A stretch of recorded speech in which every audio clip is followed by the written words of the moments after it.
Hello and welcome to this week's edition of the Record Rangers podcast. My name is Gavin Berry. I'm delighted to say once again I'm joined by the Sunday Mail's chief football writer Scott McDermott and the Daily Record's Andy Newport. Andy, let's start with you because welcome back. First of all, I've been following you on social media. You go away, you miss 3 games and Rangers failed to win any of them. They come back. In fact, was back. The title race is over. Yes, I was going to say. So you left and Rangers were in pole position. You come back and Rangers had failed to win 3 league games, and they suddenly find themselves 3 points behind and 5 goals behind. I'll leave you boys in charge for a couple of weeks and see what happens. So there you go. A jest, of course, but I have been following you on social media. You were away in South America, weren't you? A dream trip, and that was for your 21st, yeah? A dream trip, taking in games in Rio and Buenos Aires and everything else. Tell us a wee bit about it, just to kick off.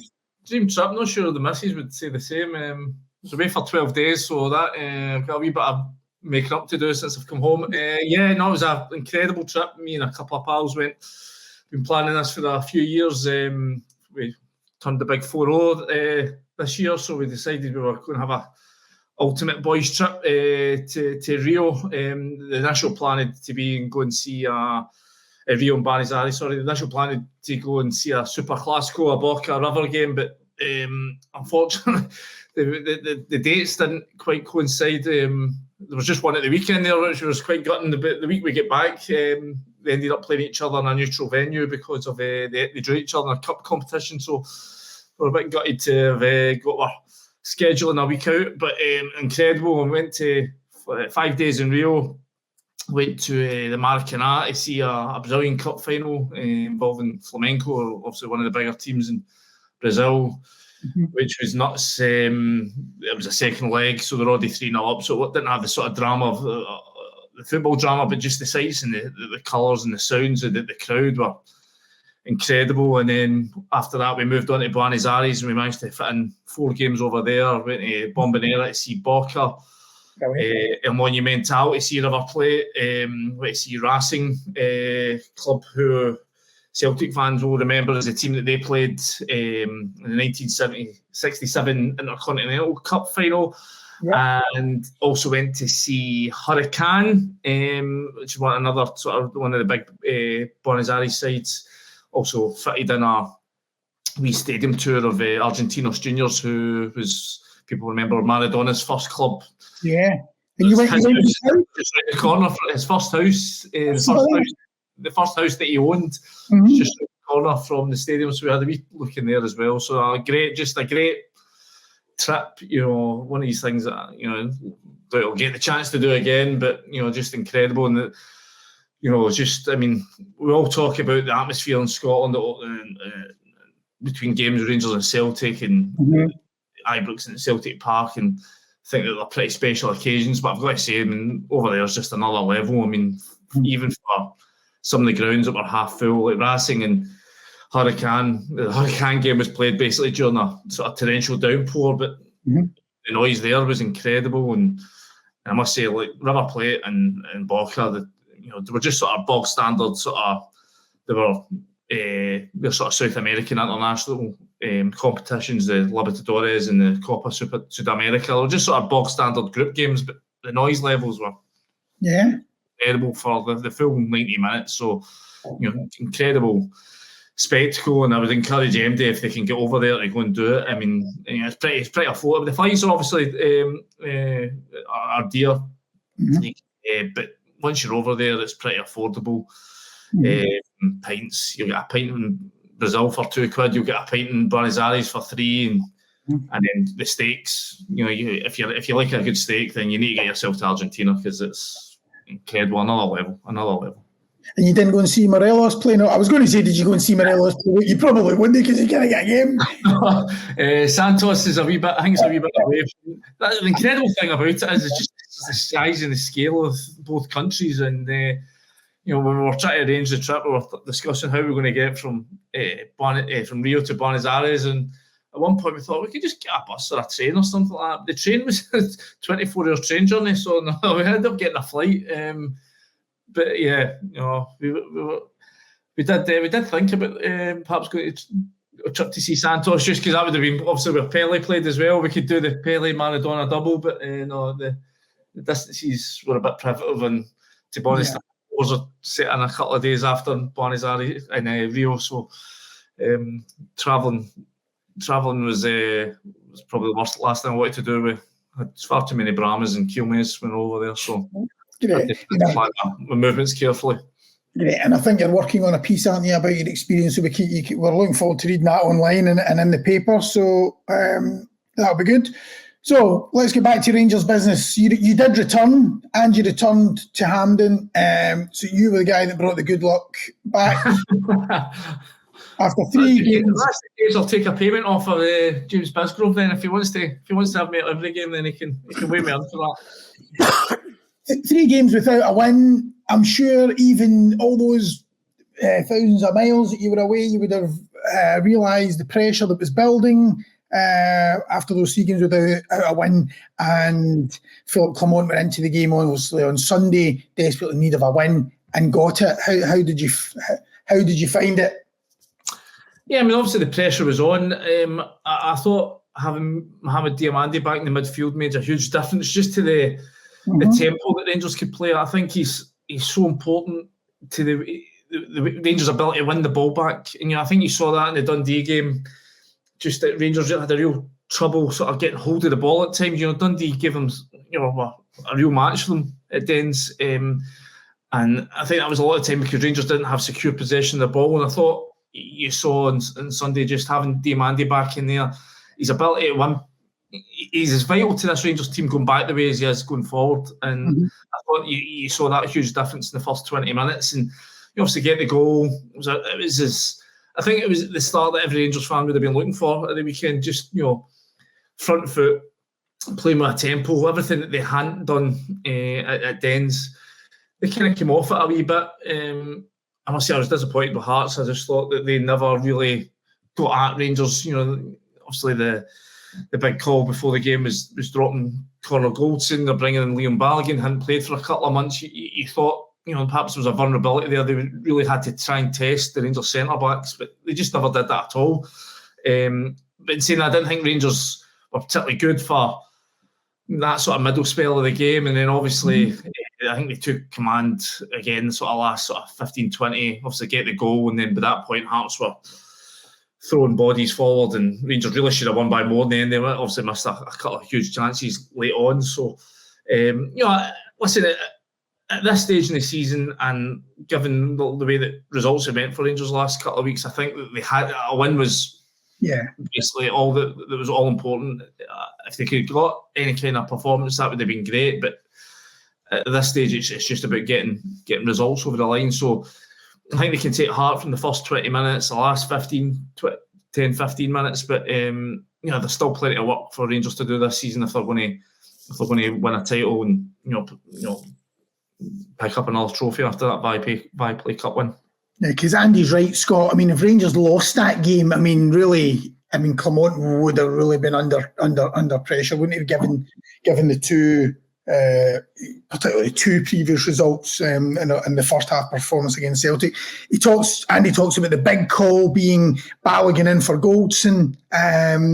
What do you think now? I mean, the general feeling is there's no way Balogun can come back out of the team now that Clement's made that call. Can you see Goldson playing a part in any of the remaining games? It's a good question, Gav. I probably can, to be honest. I mean... So you think Suter will drop out?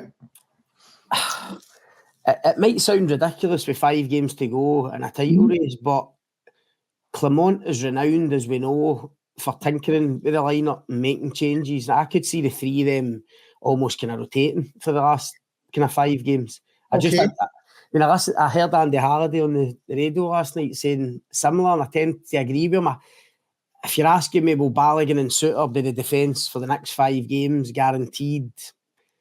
I'm not so sure. I don't think Goldson will just completely be omitted until the rest of the season. I mean, personally, I think that there's an argument to say that he probably should, because I think he's been poor. I think he's been really poor the last couple of months, and I actually wasn't surprised that he dropped out on Sunday. I had a feeling Clement would do something fairly drastic, and I thought that it might be that. The thing is, Gav, I actually don't think Souttar's playing that well either. No, he was sloppy on Sunday. That's the 50 minutes at the start of the second half, terrible. Yep, it was very, very ropey for a spell. So, as I say, I don't think Goldson or Souttar has been playing particularly well over this kind of last month or so, where Rangers have found it difficult and let things slip. So it could have been any of them that dropped out, and that's why I think there's still a possibility that Goldson, because I think arguably, Andy will correct me if I'm wrong, but when Rangers had a really good spell this season, I think it was with Goldson and Balogun is the centre-back pairing, and people were saying that's the way to go. So I can see listen, there's only 5 games, but including the cup final, and 6 games, so. It might not change too much, but I can say I definitely think Goldson will still have a part to play. But Balogun will really come out of the team. There was 2 factors really. He obviously gets the head knock against Livingston that ruled him out for a couple of weeks, and obviously he wasn't included in the European squad. Yeah, just because of the number of picks, and they had to go with Souttar on the basis that he was Scottish. To fill that UEFA compliment. So he was, I think, had it not been for that, I think you would have seen Balogun play alongside Goldson far more often. I agree with Scott. I think you might be beginning to see the start of Connor Goldson sort of, I don't know if regression is the right word, but he's 31 now. He certainly looked tired, leggy the last couple of months, certainly the last month. Whether you say that's him starting to, a downward decline, or if he's just tired and he just needs a break.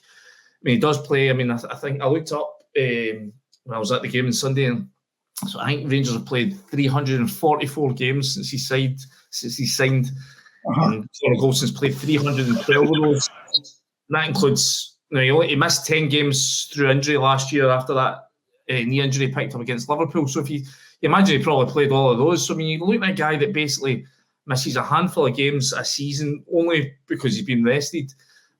For me, that was the first time he's ever been dropped based on form since he's come to the club. So, it's a difficult one to assess whether or not this is him, is this him, reaching, the beginning of the end of his career in terms of his ability to play at Rangers at the highest level, or does he just need a break?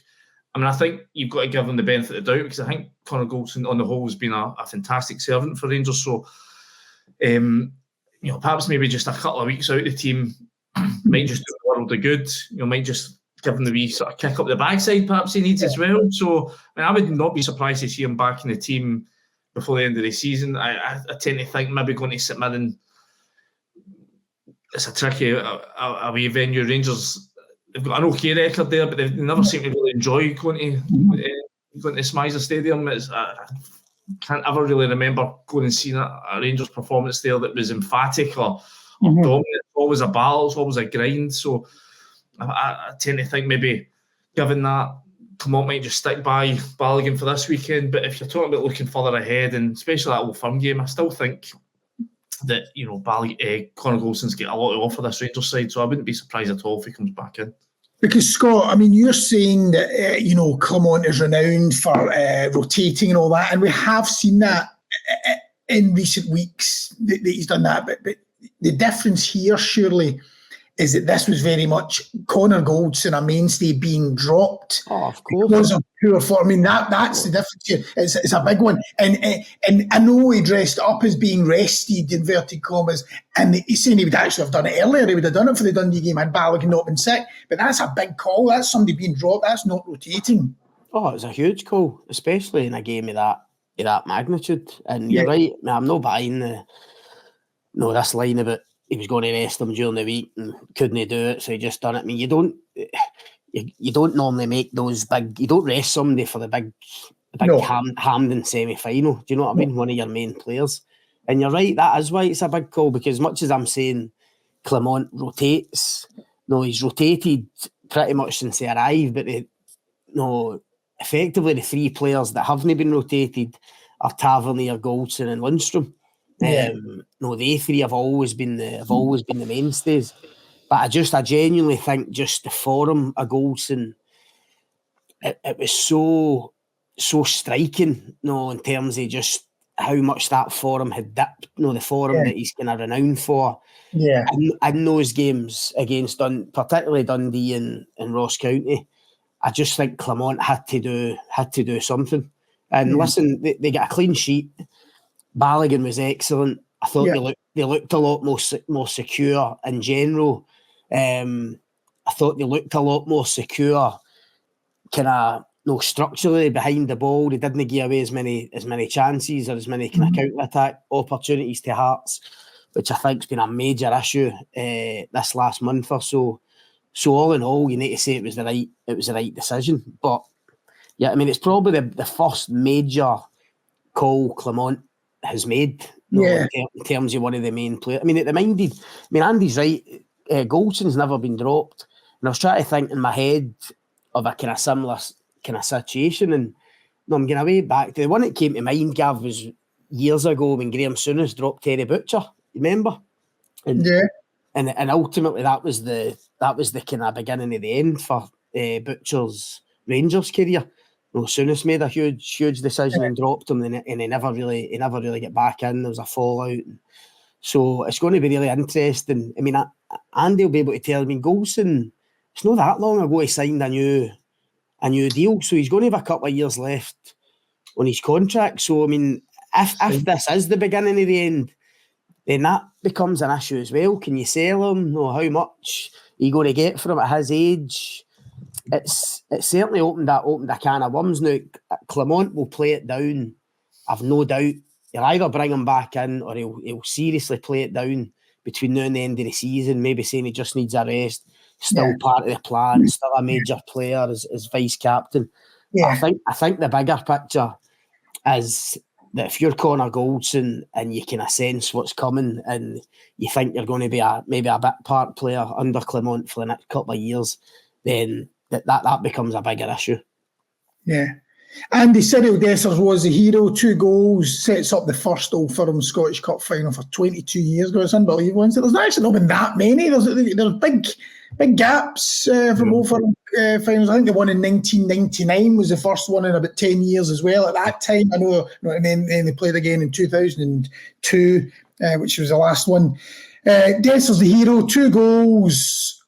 Then, of course, he's just this great enigma, isn't he? But then after it, I think you spoke to him and he then roars, we're the best team in the country if we get a rhythm. So that's the kind of comment that might be pinned up on an opposition dressing room wall. Did they actually do that? I don't know. Well, they actually. But you know what I mean? Was it ill-advised? Was he right to say it because he believes it? What did you think?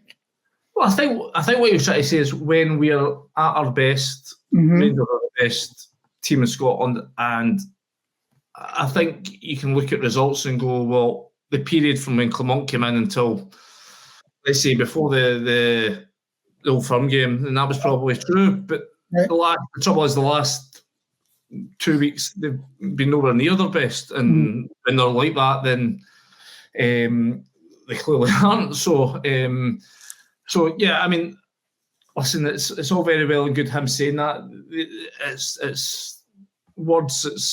It's not time for words now. It's time for deeds and actions. So, the Rangers have got a huge uphill battle to get themselves back into this title race. I mean, yeah, of course, it's only 3 points, but they're running out of time. They've got to go to Parkhead, a place that they haven't won for. I'm trying to think when the last time they won at Parkhead would that been the title winning season. So you're talking about 2-3 years now since they won there. Obviously, they've got to go there with no fans and win. Something they haven't done. So, listen, it's a huge ask of this Rangers team now. They're in a great position. As you were saying at the start of the pod, I mean, you could have went in that Old Firm game and a victory there would have taken them 5 clear, and then at that point you're thinking that they would have been halfway home. Now it looks like it's Celtic's title to lose. So, was it ill-advised? No, I mean, I just think, listen, all footballers are going to talk up their own team, and I think there is some evidence to show that when they were playing at their best, and that's an argument they can make. But as I say, they've been well short of that the last couple of weeks. And in the day, titles aren't handed out in April. Usually, most of the time they're handed out in May, and this Rangers team haven't managed to get themselves across the line yet. Well, as you say, Andy, the one game where they had to be at their best was the Old Firm game at Ibrox, and they didn't turn up. And that's the problem with this Rangers team. I mean, that Old Firm game at Ibrox, I mean, they didn't just no win it.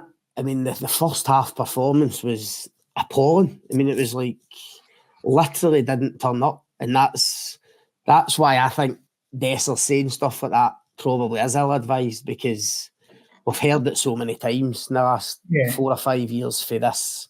I know he's not been part of it, but for this kind of core group of players and from the club in general. But ultimately, when it's really mattered, they haven't turned up. And that's the problem. And do you think, Scott, that it is purely mentality, or is there an argument to say that it's just that it's quality and that they just lack the quality? I think there's two sides. I think it can be both. Yeah, I think Rangers when they're at their best, as Dessers say, can be a really good team. But I still think if Celtic are at their best, they're better. I think they play with more tempo, more urgency, quicker. Yeah. I think they've got players who deliver on the big occasions. Your McGregors, your Kyogos, your Hatatis, people like that. So I think when the two of them are at their best, Celtic are still ahead of them. But Rangers still had pretty much had the title in their grasp, and they've let it slip. And that's the kind of football inside it in terms of the quality. But 100% to me, mentality is a major issue. And just as I touched on there, when you're getting into an Old Firm game at Ibrox, 50,000 of your own fans, no away fans, the Celtic captain's no playing, you've got a chance to, as Andy says, take a proper grip of the kind of destiny of the title, knowing that if you win that and then win your next couple of games, you can go to Parkhead and lose and still win the league. Knowing what was at stake for those Rangers players to produce that type of performance in the first half, to me, is totally down to mentality. And people will say, even talking about the first goal, that they gifted Celtic. Rangers have gifted Celtic so many goals in Old Firm games in the last few years. People will say, no, maybe Butland should have come out, or no, Celtic got lucky with the way the ball hit Maida. No, that was purely down to mentality, how Rangers started that game. Lackadaisical, slow, lethargic, Tavernier jogging back. That's a mentality issue. I mean, honestly, against Celtic in the first half, and then in the two games where they had to go and win at Ross County and Dens, this team who, for a period of the season, were so good in getting themselves into the title race, suddenly had lead in their boots. They couldn't move, couldn't press, couldn't run. To me, that's a mentality issue where you know the heat is on, you know the pressure's on, and suddenly you can't deliver. Now, I'm saying that now, if they somehow can claw themselves back into this and go to Celtic Park and win, I'll hold my hands up and say, listen, that kind of character is incredible. But I have to say, I just can't see that happening. I actually agree with you, Scott, and especially the way they ended the game against Celtic. To get out of jail that bit and escape with a 3-3 on the high, that you think, they go into the Ross County game, we got away with one there, let's go. But just to play devil's advocate, because I have seen the sort of counter argument, is that basically this team has punched well above its weight since Clement came in, and that they've overperformed, and that really what happened was almost inevitable, that sort of that wobble. I mean, if Rangers were to win the title with having played for a long spell of the season with Sam Lammers as the number 10, with Cyriel Dessers as our main striker, I think you can't sit here and say that they haven't overperformed, because I think we all agree that Dessers is probably try to choose my words carefully here, but he's the least impressive starting centre forward Rangers or Celtic have had for a long, long time. Mm-hmm. So if they were to win a title with that, I think that would speak volumes about the level of competition this season. But I tend to agree with Scott in terms of mentality. I mean, it's one thing, getting help. Strange things happen in Old Firm games. It's the nature of the fixture. Yeah. But to then follow that up with an absolute shocker at Ross County, and then a performance that I thought was arguably even worse at Dens, just the lack of urgency in that performance when there's a title on the line, just to go through the motions as they did, to be playing these sort of just harmless, passive, sideways passes across the back four time and time again without any incision. I just thought spoke volumes about where this team's at mentally, its ability just to go to the well and get results. I just thought that I think that will have sounded some major alarm bells for Philippe Clement, because at the end of the day, I mean, you could be looking at another 4 centre backs having to come in the summer. Mm-hmm. You get several midfielders having to come in. They're going to need a whole new front line again in the summer. I mean, this team's going to need major surgery, and I think the manager's getting, you're looking at guys that are going to, does John Lundstrom get another contract? And we've seen the comments from the manager this week saying, there's a lot of love on both sides, but I think there's an argument that there's, there was Michael Beale spoke about a refurbishment, an overhaul of the squad last summer. I think there's arguably as big a turnover required this summer as well. So, and I think those kind of performances will figure largely in the manager's thinking as he goes to make those changes. Yeah, Gav, I don't think, Gav, just to get back to your point about overperform, I don't think you can say any Rangers team is overperformed because they beat all the other teams in the league. I mean, that should be a given for Rangers. I mean, a winning run. Yeah, but but this team clearly wasn't.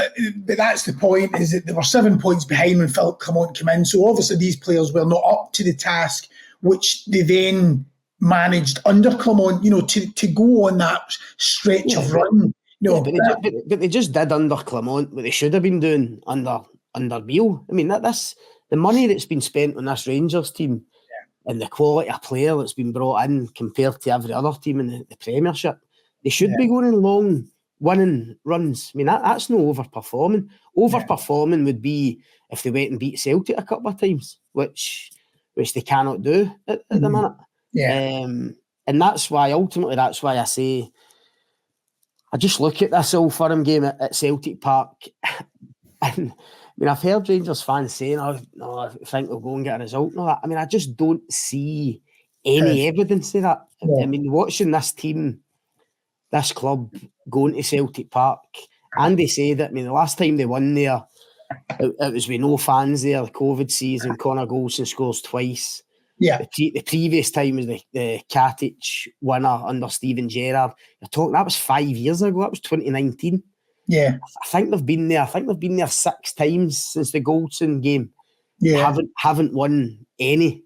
Yeah. They're notoriously bad starters at Celtic Park, despite knowing that Celtic fly out the traps, with the atmosphere and the fans behind them. Honestly, I mean, they will need to defy all the odds to go there and get a result in those circumstances. And by the way, that's not to say they'll not produce a performance, but like the last few, will it be a performance when they're already 2 down and they suddenly start playing in the second half and they get back to 2-1 and they get some plaudits after the game for how they played? That's no use. Yeah. No, they need to start the game well on the front foot. They need to be rock solid at the back, watertight in terms of keeping Celtic out, because Celtic will go for their throats. That's just what they do. They know there's a vulnerability there. Yeah. Can this Rangers team handle that? I'm not sure they can. And I think if they don't, and this will already be in Philippe Clement's mind, and Andy's kind of touched on it, he will know that big changes need to happen in the summer. Now, he can't come out and say that just now. He's got to back these players to the hilt, because he's got to get a tune at them in the last 5 or 6 games. And that's why he didn't throw anybody under the bus after Dens Park or Ross County because he needs them. No, he needs them to play for him in this last part of the season. But I'm convinced, I mean, this is a guy that demands success. He's used to winning titles. You can sense, no, he's got the mentality. And I just wonder whether he knows now that a few of them in the dressing room don't have it. And come the summer, that's why I think he'll want to bring his own players in. Yeah. Brilliant. Okay, right. I think we've covered pretty much everything that we need to. So thanks a lot. Welcome back, Andy. Thanks again, Scott. Cheers. And we'll see how it goes at Paisley on Sunday. Of course, Rangers have the chance to go level in points with Celtic with the early game before Celtic go to Dens Park later. So it's a chance for them to put a bit of pressure on. And I think that's the case in a few of the post-split games. So I suppose that mentality question will come up again. So we'll see how that goes. Then we can reconvene next week. Thanks a lot for your time, boys. Thanks a lot for listening. Cheers, guys. Cheers. Bye.